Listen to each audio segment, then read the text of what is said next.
पश्चिम बंगाल इन दिनों चर्चा के केंद्र में है। इसकी वजह कोलकाता में एक ट्रेनी डॉक्टर से रेप मर्डर की घटना है। पूरे देश में इस हैवानियत के खिलाफ गुस्सा है।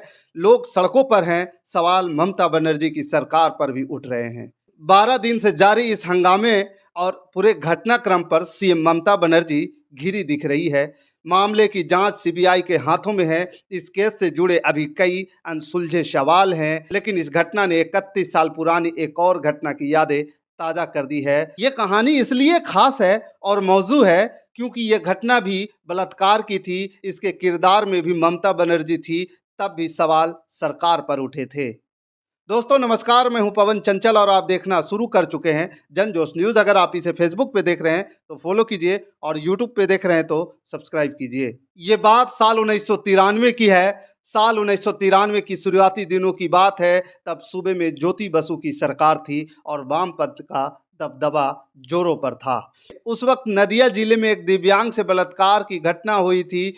ज्योति बसु सरकार पर हमले हो रहे थे। इस बीच पीड़िता के साथ ममता बनर्जी राइटर्स बिल्डिंग यानी पश्चिम बंगाल सरकार का सचिवालय पहुंच गई थी। वह तत्कालीन मुख्यमंत्री ज्योति बसु से मुलाकात के लिए उनके चैम्बर के दरवाजे के सामने धरने पर बैठ गई।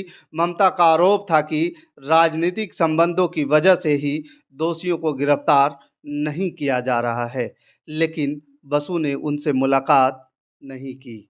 जब ये लोग धरने पे बैठे थे तो उस धरने के दौरान जो है पुलिस प्रशासन के बल लगा करके इनको घसीटते हुए सीढ़ियों से उतार फेंका गया। उस क्रम में इन सभी के कपड़े भी फटे। बसु के आने का समय होने पर जब लाख मान मनौवल के बावजूद ममता वहां से टस से मस होने को राजी नहीं हुई, तब उनको और पीड़िता को महिला पुलिसकर्मियों ने घसीटते हुए सीढ़ियों से नीचे उतारा और पुलिस मुख्यालय लाल बाजार ले गए। इस दौरान ममता के कपड़े भी फट गए थे। लोग बताते हैं कि इस घटना के बाद जब ममता ने कसम खाई थी कि अब वो मुख्यमंत्री बनकर ही इस इमारत में दोबारा कदम रखेगी, आखिरकार 20 मई 2011 को करीब 18 साल बाद उन्होंने मुख्यमंत्री के तौर पर ही इस ऐतिहासिक लाल इमारत में दोबारा कदम रखा। ममता ने इस 18 सालों में वामपंथ सरकार के खिलाफ इतने धरने किए जिसने वामपंथ सरकार की नींव हिलाकर रख दी। आखिरकार ममता सूबे की सत्ता में काबिज हो गई। कहते हैं पूर्व मुख्यमंत्री ज्योति बसु तो ममता की राजनीति से इतने चिढ़ते थे कि उन्होंने कभी सार्वजनिक रूप से उनका नाम तक नहीं लिया था। इसकी बजाय वे हमेशा ममता को वो महिला कहकर संबोधित करते थे। वैसे तो ममता का राजनीतिक करियर कई कहानियों समेटे हुए है, जिसकी हर परत दिलचस्प भी है और संघर्ष से भरी भी। लेकिन राज्य में बलात्कार के मामले पर कई बार ममता की भूमिका पर सवाल उठे हैं। कोलकाता के आरजीकर अस्पताल डॉक्टर रेप मर्डर्स की घटना पर ममता लगातार सवालों में है। हालांकि ये पहला मामला नहीं है कि जब ममता पर इस तरह के मामलों में सवाल उठा हो। संदेश खाली मामले को कैसे भुलाया जा सकता है जब ममता ने रेप की घटना को अफेयर कहकर खारिज कर दिया था। ऐसे ही कमुदनी में हुई एक घटना का प्रदर्शन कर रहे लोगों को उन्होंने माकपा समर्थक बता दिया था। ममता बनर्जी की गलतियों की डायरी में रेप सबसे ऊपर है, खासकर अगर आप उनकी पार्टी का कोई व्यक्ति दोषी हो। ममता बनर्जी ने अपनी वर्षों की सत्ता के दौरान साल दर साल बलात्कार के कई मामलों को झूठा बताया। वह खुद पीड़ित हो जाती हैं जब एक महिला नेता के रूप में उनसे बलात्कार के मामलों पर जवाब मांगा जाता है। अगर विपक्ष द्वारा सवाल पूछे जाते हैं तो वह उल्टा आरोप लगा देती है। इस प्रकार से ज्योति बसु सरकार को नींव हिला करके ममता मुख्यमंत्री के कुर्सी पर बैठी है। क्या वो दिन फिर से वापस आ गए हैं? क्या प्राकृतिक जो है दोबारा उसी रूप में ममता बनर्जी को लेकर के जा रहा है, जहां से ममता की कदमें तेज कदम बढ़ा करके उस कुर्सी पर बैठी थी, उसी कुर्सी की ओर फिर से कोई नई कदम आने वाला है?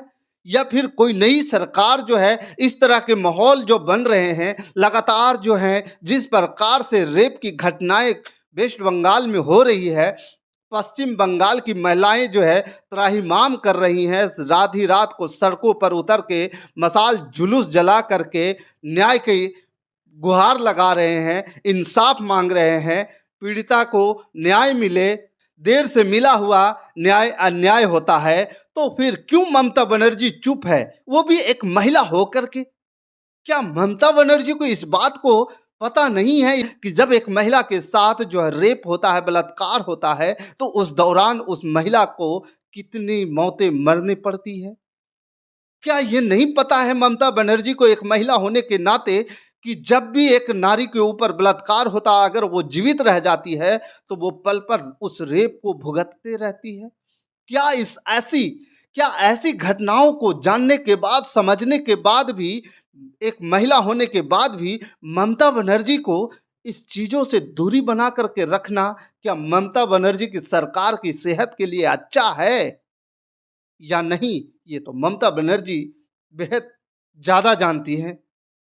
लेकिन मैं इस बात को कहना चाहूँगा कि ममता बनर्जी की अब उल्टी गिनती शुरू हो चुकी है। ममता बनर्जी जो जिस आंदोलन के ज़रिए, जिस घटनाक्रम के ज़रिए, बलात्कार के आंदोलन और घटनाक्रम के ज़रिए उन्होंने कसम खाई थी कि एक दिन वो मुख्यमंत्री के कुर्सी पर बैठेगी और महिलाओं को न्याय दिलाएगी, क्या वो कसम भूल गई ममता बनर्जी? क्या वो कसम ममता बनर्जी को याद नहीं आ रहा है? क्या ममता बनर्जी को ये याद नहीं है कि उसने कसम खाई थी कि महिलाओं को सुरक्षित रखेगी? उस सुरक्षा का कसम का क्या हुआ? वो वादा का क्या हुआ? जिस वादा को लेकर के वो कुर्सी पर बैठी थी और वो हमेशा संविधान की दुहाई दे करके, कानून की दुहाई दे करके, जनता को सुरक्षा की दुहाई दे करके कुर्सी पर बार-बार काबिज हो रही है, उस बात को क्या हुआ ममता बनर्जी जी? ये सवाल आपके पीछे पड़ रहे हैं। अगर अभी भी आपने इस पर सबक नहीं लिया, तो समझ लीजिए ये आने वाले चुनाव में आपके लिए कुछ ज़्यादा ही भारी पड़ेगा। और इस बार जो है आंदोलन जो हो रही है, ये आंदोलन सिर्फ डॉक्टर्स और पीड़िता को न्याय दिलाने के लिए नहीं हो रहा है। इस आड़ में एक भव्य राजनीति हो रही है, एक बड़ा षड्यंत्र हो रहा है, जिससे आने वाले चुनाव में आपको कुर्सी से उखाड़ फेंक दिया जाएगा। बाकी इस खबर के प्रति आपका क्या विचार है? क्या आपको लगता है कि ममता बनर्जी जो है, जिस मुद्दे को लेकर के आंदोलन कर करके मुख्यमंत्री के कुर्सी पर बैठी थी, जिससे उसको पॉपुलैरिटी मिली थी, क्या वो पॉपुलैरिटी और क्या वो मुद्दे भूल चुकी है? क्या वो ज़मीनी हकीकत को भुला चुकी है? अगर ऐसा आपको भी लगता है, आप अपने घर में माँ-बहनों से पूछना एक बार, क्या वो घर से बाहर जाती है, तो किस प्रकार को वो फ़ील करती है? उनको क्या महसूस होता है? अगर उनको अनसेफ महसूस होता है, तो आप हमें बात करके कमेंट में ज़रूर बताइएगा कि हाँ, इस प्रकार की घटनाएँ हो रही है और इस पे लगाम लगना चाहिए। बाकी इस खबर के प्रति आपका क्या विचार है? आप हमें कमेंट कर ज़रूर बताइएगा। हमारे साथ बने रहने के लिए धन्यवाद। जय हिंद, जय भारत।